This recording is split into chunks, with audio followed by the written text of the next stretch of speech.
Anda bersama Brother Fai di channel Malam Mistik, sebuah rancangan audio dan video cerita seram dan mistik. Semoga Anda semua terhibur.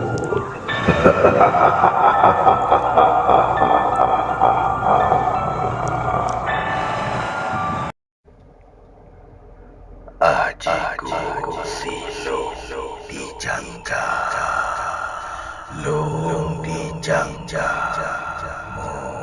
lihat tolehan kau naling dak gunung ke pucuk ide pun dak tepung kaki pucuk alis dak tujuh ke pucuk Nyone sumane badannya pregnant mati sino edai durung edan sino orang cabat sasa minyak orang aku sinama teko asing cabat nyoro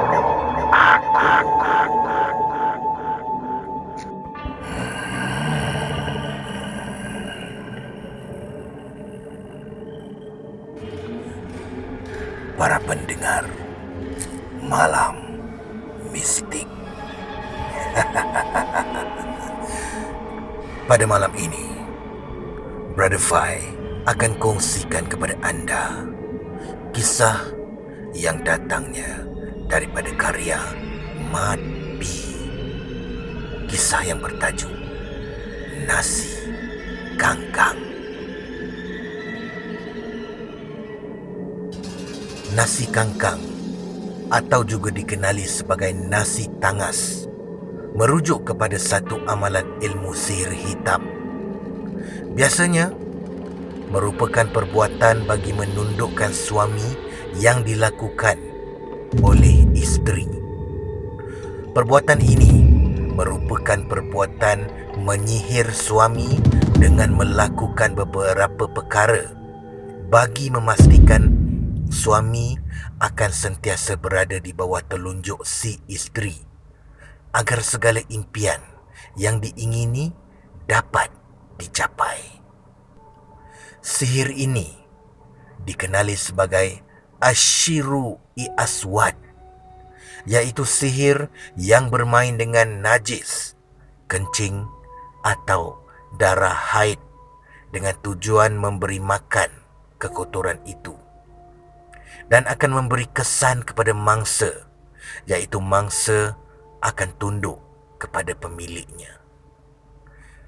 Kaedah sihir ini tergolong dalam sihir simpati, di mana kepercayaan seseorang boleh mengawal dan menguasai seseorang atau sesuatu yang lain berdasarkan hubungannya atau menyerupai benda lain, iaitu sasaran.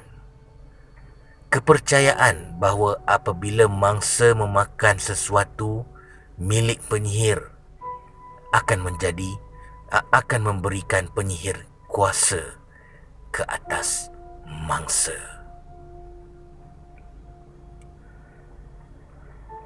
Zaim dan Aina sudah lama bercinta. Sejak mereka masih di bangku sekolah lagi. Dan setelah mereka bekerja, Zaim membuat keputusan untuk melamar Aina. Sudah tentu, Aina menerima lamaran itu dengan hati yang terbuka kerana sudah lama mereka bercinta.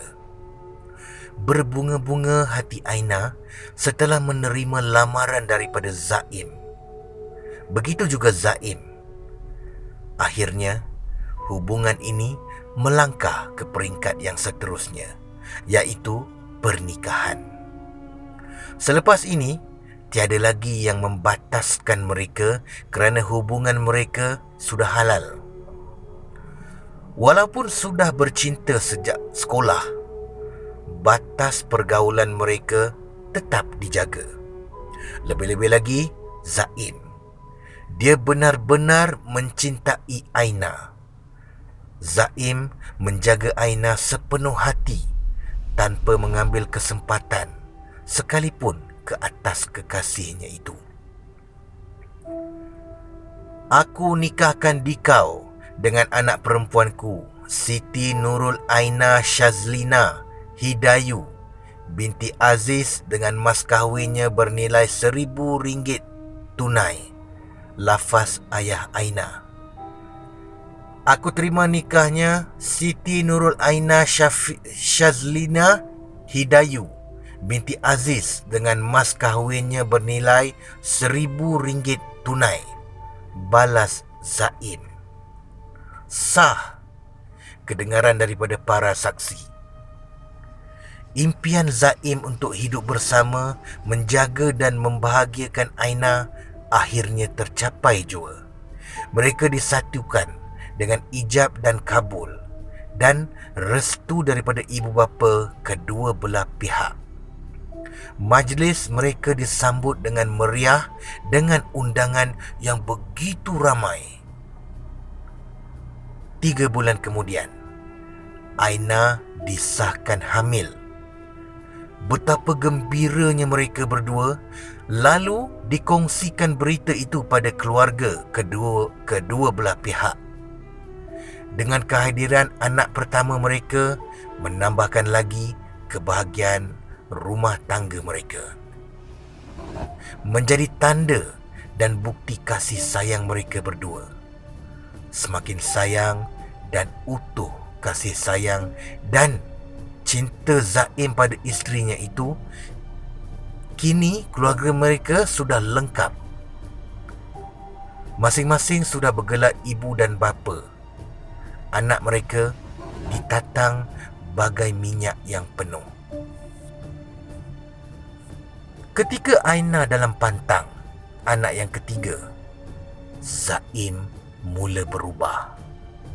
Dalam tempoh Aina berpantang di kampung, sekalipun Zaim tidak balik menjenguk isteri dan anak-anaknya, alasannya kerana sibuk bekerja dan tidak sempat untuk pulang ke kampung. Zaim hanya muncul ketika datang menjemput Aina. Selepas 4 bulan isterinya itu bersalin, selepas melahirkan anak kedua, Aina sudah berhenti kerja dan mengambil keputusan untuk menjadi suri rumah sepenuh masa. Selepas Aina pulang ke rumah mereka, dia mendapati Zaim berubah dengan agak ketara. Sering tidak pulang ke rumah, apatah lagi di hujung minggu. Langsung tidak nampak batang hidungnya. Apabila ditanya, Zaim melenting dan mula bersikap panas baran. Anak-anak dan isteri menjadi mangsa. Acap kali Aina dan anak-anaknya dipukul lantaran hal yang remeh-temeh. Habis bengkak dan lebam badan mereka.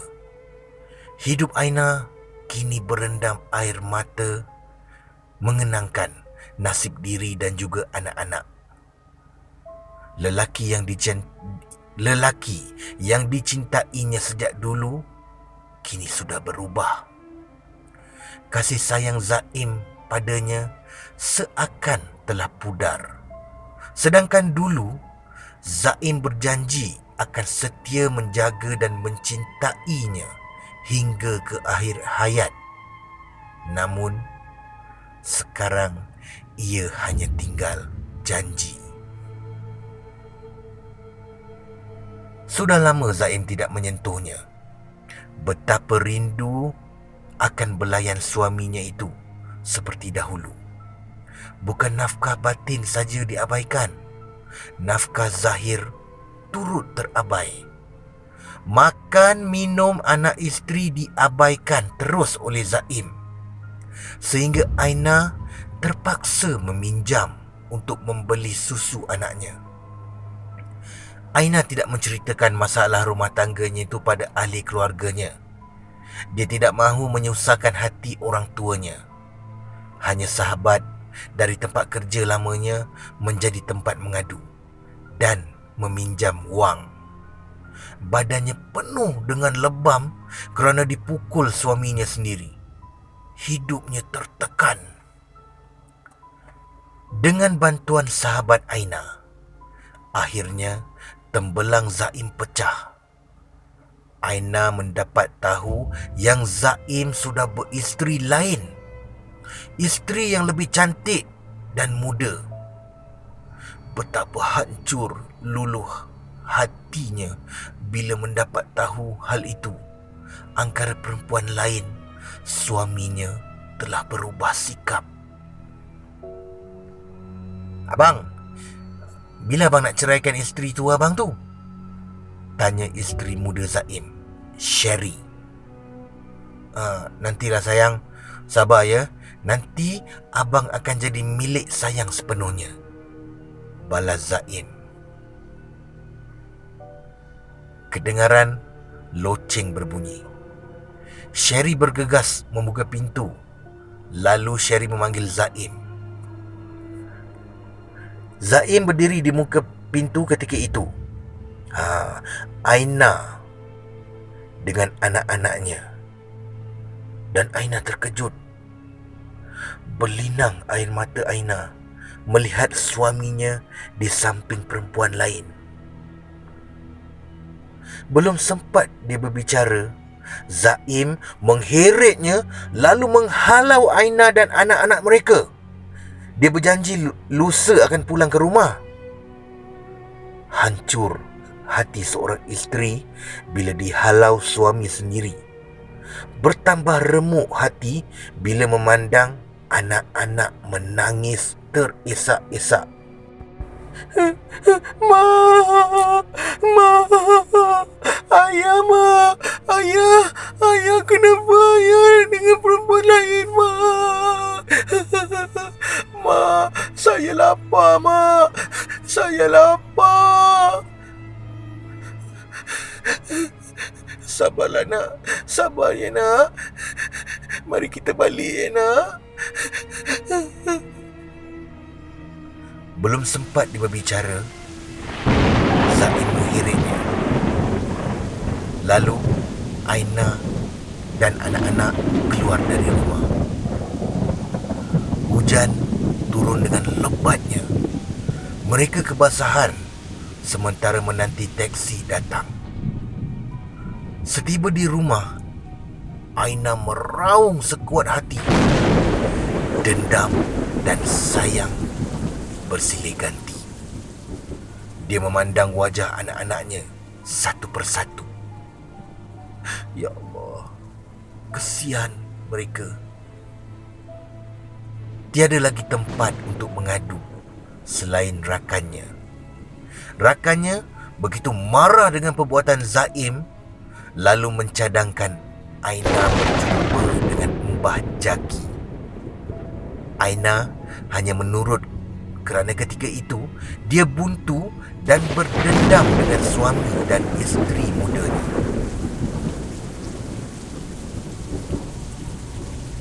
"Ajiku, silung dijangga, long dijangga nung liha, tolehan kau naling sun.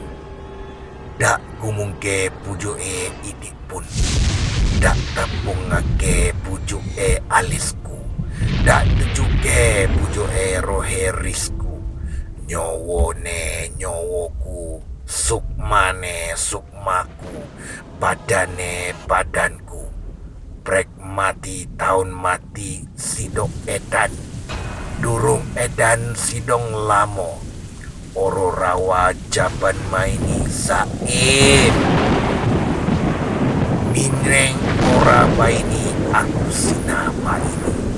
Teko asi jaban baini nyoro aku." Tiba-tiba angin datang bertiup, entah datang dari mana puncanya.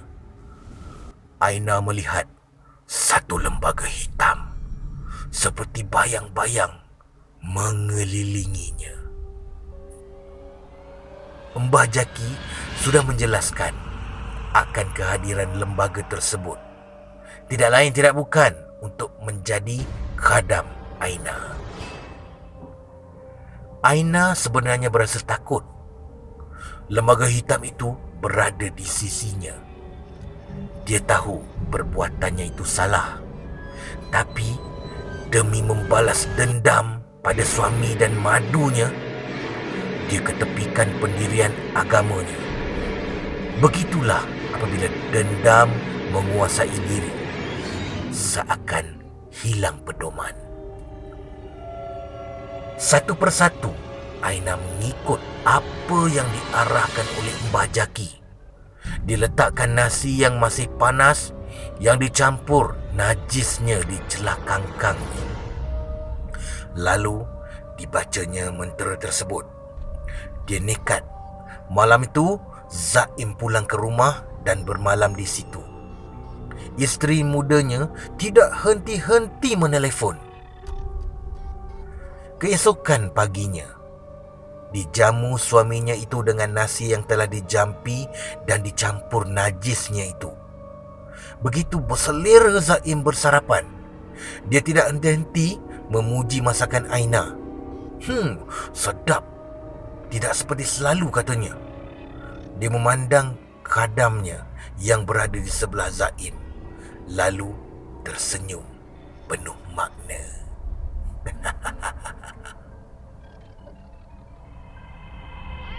Abang nak pergi ke mana dengan beg ni? Kata Sherry. Nak balik rumah sana, jawab Zaim. Sherry cuba menahan Zaim, lalu dia ditolak oleh Zaim. Apabila tiba di rumah Aina, Zaim terus memeluk dan mencium isterinya, lalu meluahkan rasa cinta pada Aina. Aina tersenyum. Apa yang dia harapkan sudah menjadi. Kini Zaim menjadi milik dia sepenuhnya. Sementara dia menunggu masa yang sesuai untuk menyingkirkan Sherry. Perempuan itu punca keretakan rumah tangganya. Perbuatannya harus dibalas. Aina kini telah berubah, dikuasai dendam dan hasutan iblis. Sherry tidak puas hati bila Zaim meninggalkannya begitu saja. Malam tu, dia nekat untuk menyerang rumah madunya itu. Dia hendak menuntut haknya. Dia tidak berpuas hati apabila Aina berjaya merampas kembali Zaim, sedangkan dia yang ingin mereka berpisah. Sherry memandu keretanya menuju ke rumah Aina. Dia memandu dengan laju kerana tidak sabar untuk menyerang Aina. Tapi dengan tiba-tiba muncul lembaga hitam di sebelahnya, lalu memeluknya.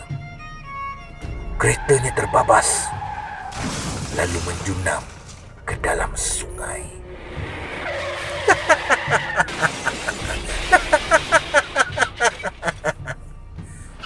Aina ketawa setelah menerima berita kematian madunya, Sherry. Memang dia mahu singkirkan perempuan jalang itu. Dengan bantuan khadamnya, dia berjaya membunuh Sherry tanpa sebarang kesan. Sherry disahkan meninggal akibat lemas. Dia menghalang Zaim menghadiri pengebumian arwah Sherry. Zaim patuh menurut perintah isterinya itu, seperti mayat hidup. Dia terus menjadi pak turut Aina. Aina pula melayan suaminya sesuka hati demi membalas dendam pada suaminya itu. Dia terus menjamu Zaim dengan nasi kangkang. Namun, lama-kelamaan, perbuatannya itu menemui penghujungnya. Kebetulan pada satu hari, Zaim bertemu dengan seorang ustaz yang bernama Ustaz Said. Ustaz Said nama dia. secara tidak sengaja. Dia ni seorang pengamal perubatan Islam. Ustaz Said tahu apa yang dialami oleh Zaim, lalu menawarkan bantuan. Pada mulanya Zaim tidak percaya dan menolak untuk dibantu. Tapi setelah ustaz itu memujuk dan menerangkan hal yang dialaminya, dia akur. Kata Ustaz Said, terdapat bahan kotor di dalam badan Zaim. Zaim diberi minum air penawar untuk mengeluarkan bahan kotor tersebut. Setelah beberapa kali mendapatkan rawatan tanpa pengetahuan Aina, akhirnya Zaim sembuh. Tanpa berbicara panjang, dia terus menceraikan Aina dengan talak 3. Akibat tidak dapat menerima hakikat tersebut, Aina menjadi gila dan hidup merempat. Anak-anak dijaga oleh Zaim. Namun sayang, Zaim meninggal dunia tidak lama kemudian kerana organ dalamannya sudah rosak teruk kerana memakan bahan kotor dan menjadi tempat tinggal jin. Tinggallah anak-anak mereka yatim piatu. Mujur mereka masih ada datuk dan nenek yang boleh menjaga mereka. Kita sebagai manusia sebaiknya sebelum melakukan sesuatu perkara, fikirlah apa akibatnya pada diri kita sendiri dan juga orang sekeliling. Sesungguhnya jampi, mentera, tangkal dan ilmu pengasih adalah syirik. Riwayat Abu Daud. Sekian kisah daripada karya Mat P. Terima kasih, Brother Fai. Peace, no war.